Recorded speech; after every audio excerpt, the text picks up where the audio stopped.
Thank you very much, Mr. Csicsmann, for this very comprehensive overview of the situation in Middle East. Before I turn to the audience, because I would also like to have it more interactive, I will allow myself to have a few comments on what we've heard here, and maybe pose a few questions to our panelists. First of all, what kind of not struck or surprised me, but obviously what I noticed from the first two presentations was the common information of low visibility of Czech Republic's activities in their respective countries, which is actually something that is not really new for us to hear, and I think we can admit that we've been, in a way, kind of slightly struggling to be more, let's say, visible, or let's say our PR part of our activities has been not that strong as we would like to. At the same time, really, this. Since the very beginning of, let's say, our programs, but I think that it's the same case for the development cooperation. It's been regarded as somewhat secondary. I think that for us always it was the content on the first place, and do the things like properly, and have some specific outcomes and impacts of our activities, and only once we have something that's it's maybe the time to make some PR around it, and yes. So I think it is in a way a deficiency of our activities. At the same time, it was always like this kind of approach that we have, unlike at least several other states where it's very much about the the self-presentation. It's kind of often seen as being the main motivation, and and the activities rather as a vehicle towards this end. At the same time, I was very happy to hear the recommendations from Kornely for things we should focus on in Georgia, because actually it showed me that we are not really off the mark in Georgia, because most of that recommendations were very much in line with what our priorities are, what our focus is. So, for example, speaking about the judicial reform, it's obviously something that we've been criticizing for quite some time in Georgia. The lack of judicial independence, the necessity to push the judicial reform further. We're quite happy that there was obvious progress over the recent years. We are in very close contact with the Georgian ombudsman. We've been in contact with several ombudsmen in Georgia, with Usha Nunashvili. It's probably the closest cooperation so far. He was here in September, having a meeting with his counterpart in Brno. So we hope that there's going to be some long-term cooperation and sharing of the experiences in this field.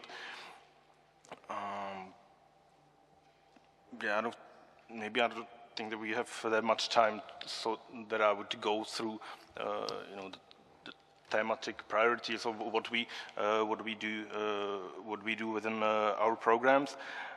So I think I will just pick up one more point on the support to civil society, which is obviously for us the core activity of our program, and very much in actually in the way that you mention it, meaning that we're trying to focus on smaller initiative or NGOs, usually in the regions, not the main ones located in the capitals.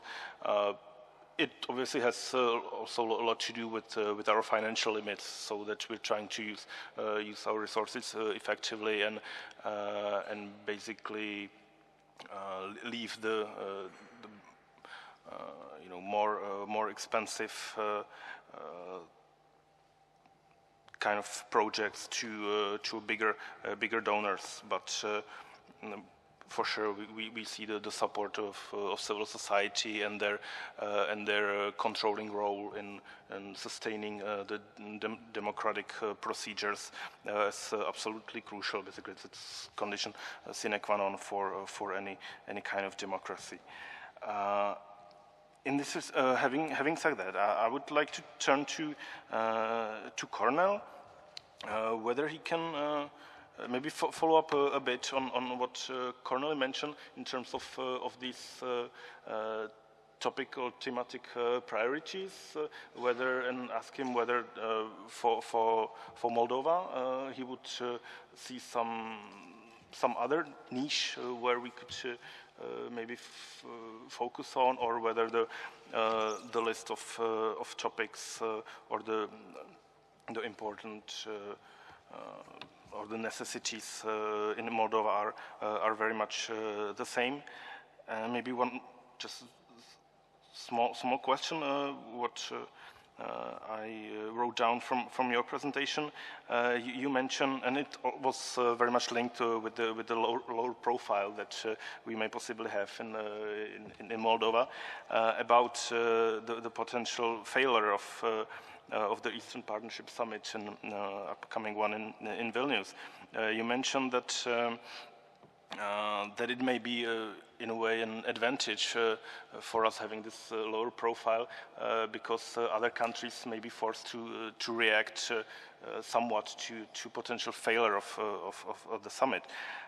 So do you think, or is it viewed in Moldova that way, that should the summit fail to reach its goals, it would be viewed as a mistake, or as a failure of the Western countries, and to the extent that the public would, let's say, expect some kind of change in their attitudes?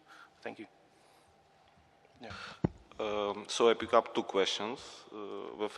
I will start with the second one about the potential, about the possibility of Eastern Partnership Summit failure.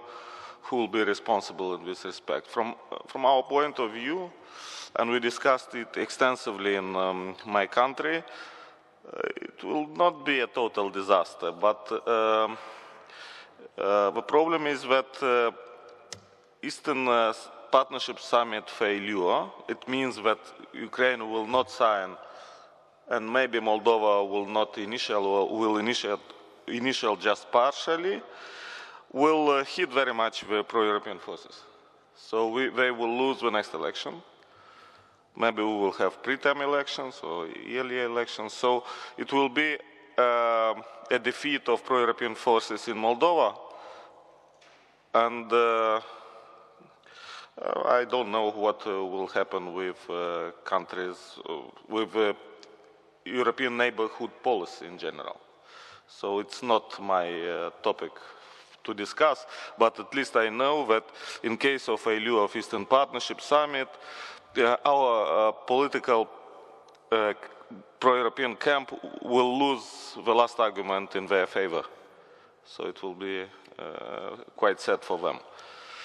This is what I can say about Eastern Partnership Summit. So about low profile of Czech Republic, can you ask me again? What did you mean? No, it wasn't a specific question about the low profile of ours. Recommendations. It was more about the recommendations for us. It's difficult to give recommendations to donors. sometimes because they have some priorities, you have another priority. I can show you just an example of this mismatch between priorities, and I mentioned it. For example, judicial reforms is considered a priority from the point of view of donors. We are quite skeptical regarding the efficiency of these reforms. We see the extension of oligarchy, despite reforms in judicial sector, of corruption. And on the other hand, look at the complaints of Ukraine regarding the Eastern Partnership. They start to speak that they are not going to sign association agreement because the economic risks for them are too high. And the European Union doesn't give due consideration to these problems. So economic assistance probably is at a very low level. Economic assistance is meaning probably investments, not assistance, not grants. And in this case, it is very difficult to take a decision, a bold decision, and to go to, then to sign an association agreement. I'm just alluding that the old idea of economic assistance, which was valid in the 90s, is no longer valid, and it is a problem for our countries. Maybe it is time to revisit it. If there are serious plans to somehow make these countries more closer to European Union. Thanks. This is my answer regarding recommendation, just one. Okay, thank you. So I think we just have last 15 minutes, so I would now open the floor for the audience. If you have any questions to our panelists, please you can raise them. Yeah, I can see him there. Please just introduce yourself before posing questions. Thank you. My name is Vojtěch Havrda. I'm a student of international studies. Mr. Csicsmann, I have a question for you. You presented a graph showing people being content with the results of Arab Spring.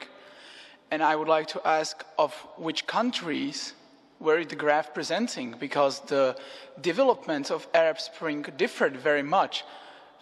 In Egypt, Libya, Tunisia, it was very different. So, and I don't think that the people in Egypt were as content with it as people in other countries. So if you could just answer that. Thank you.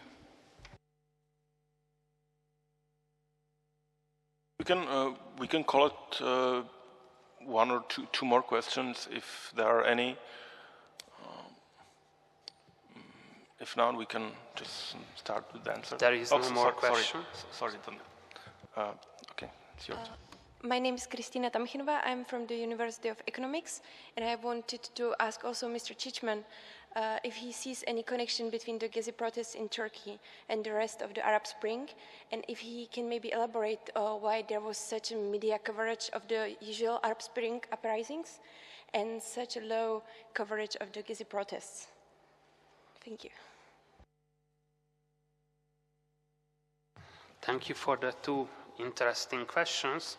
The first, I completely agree with you that the Arab Spring in the general level is not positive for the Arab population. It was only my first slide, and if I have the time to continue with the other slides, we can realize that it's very much the Arab public opinion is very much disappointed by the Arab Spring, and there is a very interesting poll on which political system is the best, democracy or different model, and they say still democracy, but the support for democracy is very much decreasing from 2011 to 2013, so it seems that it's not the main issue, but the main issue is economic condition, which became much worse, especially, for example, in Egypt or in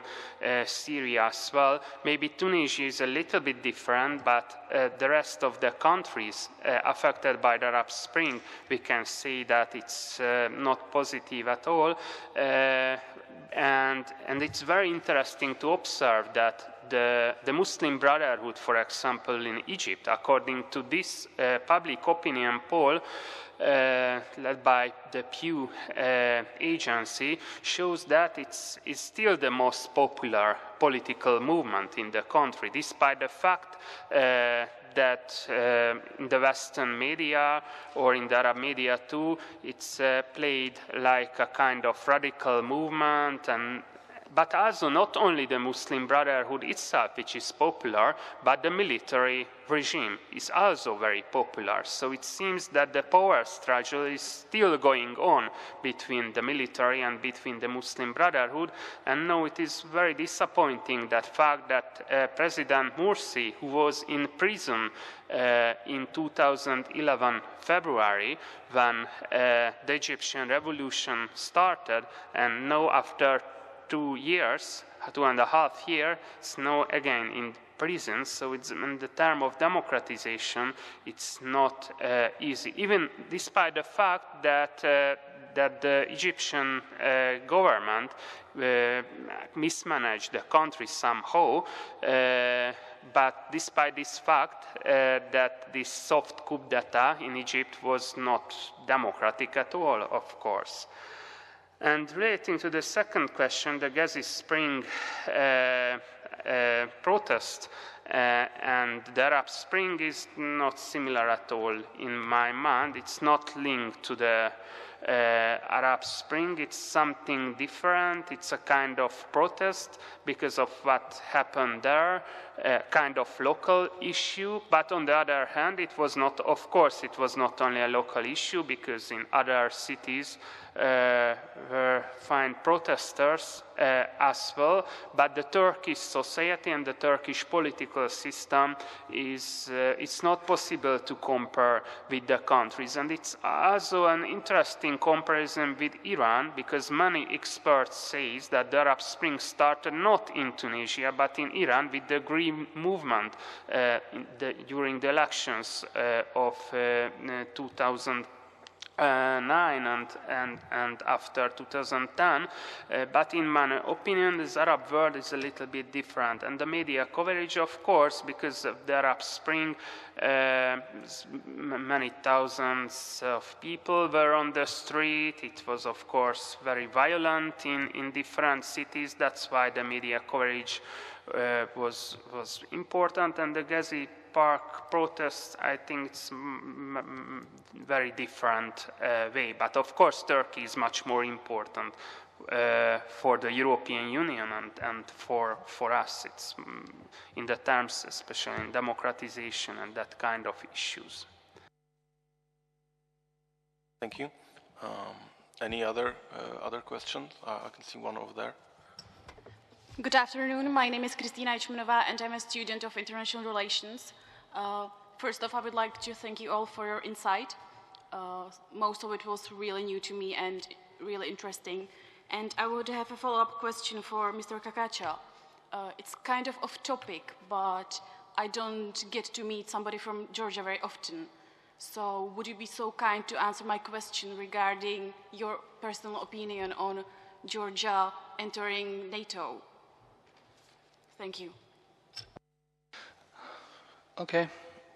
I think that your comment that you don't see the Georgians much here, that's already a sign also. I think we need a little bit more interaction, especially if the country like Georgia is kind of aspiring for NATO membership. Actually, I've just written recently the policy memo, which you can Google. It was just 1 month ago. I presented in George Washington University. Basically, the situation with NATO is, to say frankly, even though there may be different rhetoric officially, but it's stalled. Because there's a few things which Georgia cannot change. This is basically related to territorial integrity. And that's one of the main issues there, because there is some kind of mismatch between official rhetoric from both sides, from NATO officials and from Georgians officials. NATO officials say that, actually Georgia is, can continue its NATO integration after it will fulfill the, this demands from NATO, especially it was like election, and Georgia did quite well in recent election, but we know that this was not really issue, because if you look some other NATO members which were just got membership, they were not doing with the reforms much better than Georgia.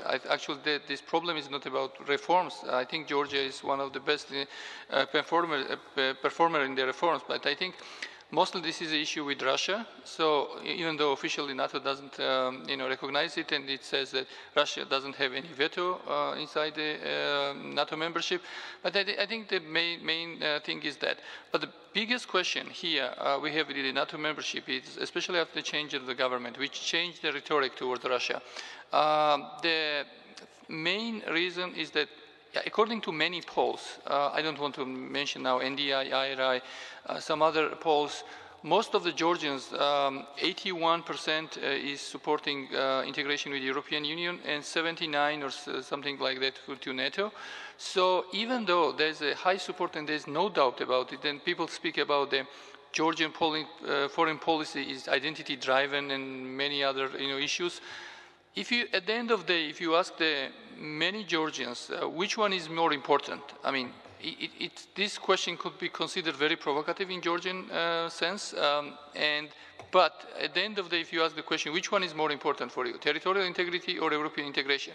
I'm not sure that European integration will prevail, because territorial integrity is still important. So I think in that sense, Russia and Moscow, actually Kremlin knows about this, and they try to somehow play with the new authorities. I mean, it's, they opened, as this Russian market for Georgian products. Suddenly Georgian Borjomi and wine became not so poisonous, and, they started to export it. But I think the biggest problem with Georgia is that, I mean, it has to somehow decide in the future, and it's not so easy because, as we know, especially those who follows realpolitik, Georgia is not able to recover these territories by force, and everybody knows this. And at the same time, Russia is not going to, give Georgia free hands, especially with the NATO membership. And there was also another issue that until recently there was a talk that Russia was opposing Georgia's NATO membership, not European integration. But as we see recently, this is not true. Russia is opposing not only Georgia's, but also Moldovan, Ukrainian perspective with Euro integration. So basically, with this new idea of Mr. Putin about the Eurasian Union and customs union, they want somehow to set up new kind of, new pole in the world politics, which will be counterpart of European Union. So I think that's the problem. Most of the Georgians, they don't want to have any association with that Eurasian project. And unfortunately, Georgia is now kind of isolation because it's not, as I said, it's not member of any post-Soviet structures. At the same time, it doesn't have anything in reality to offer except this association agreement with the European Union, and thanks God there's something. Otherwise there would be with NATO I think this issue is probably postponed for some unknown future. So basically Georgia's chance is now to concentrate more on this Eastern Partnership, and then if everything goes well, I mean, I'm quite, I just came from Brussels before yesterday, so we had a meeting, so I'm not so skeptical like my Moldovan colleague about the paraphying this agreement in Vilnius, but I think the biggest challenge for Georgia will be after Vilnius because of this internal political dynamics, especially the future of Mikhail Saakashvili, because most of the Western politicians, and I think this is you heard it maybe many times, they don't want to have a kind of Georgian vendetta because it doesn't really fit this democratic standard. But at the same time, there's some kind of public opinion in Georgia very strong, which still wants to prosecute the former officials. So I don't know how these things will evolve, but this will be probably crucial. After the Vilnius, maybe next probably 8 months will be important. And if you look just recent changes, this is also important. We have this government actually came and was criticizing the former government because they had very young people, very young officials, and they end up with the same thing. We have now the prime minister, which is 31 years old, having no experience in politics. We have a president which is also young, and he's not he's also not really known by anybody. Just the Ivanishvili, who is a Georgian oligarch. Fortunately, we have only one. We don't have many as in some other countries. So, and he's supported. And then we have now Minister of Interior, which is 28 years old. And I think this already tells a lot of things. I would like just to say that I'm not skeptical about Georgian and Moldova possibility to initial. I'm skeptical about Ukraine. So. Perfect timing. So maybe you would have a time for a very, very short question and very short answer.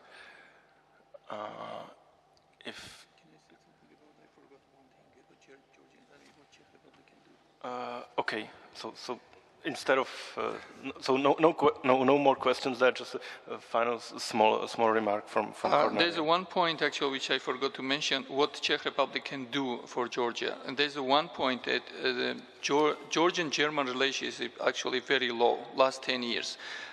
There's a perception in Georgia that Germany is kind of Russia-friendly country, and this perception or misperception is there. And there's also same kind of misperception in Germany that Georgians are hotheads. That you cannot really trust them. So these issues actually somehow related to NATO membership as well. And there was also some personal problem between the former leaders. And I think here the Czech Republic can really play a role, because Czechs know German mentality quite well.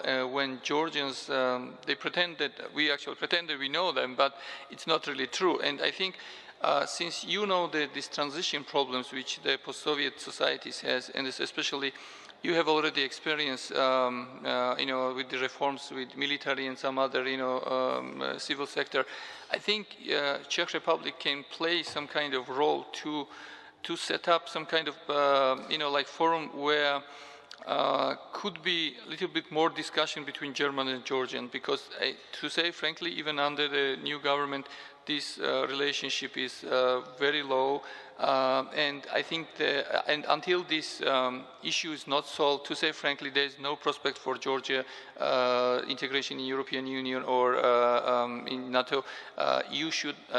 Georgia cannot afford Georgia skeptical Germany. And this is fact. And Czech Republic and the Eastern the Visegrad countries, they can actually play the role here. Okay, thank you a lot for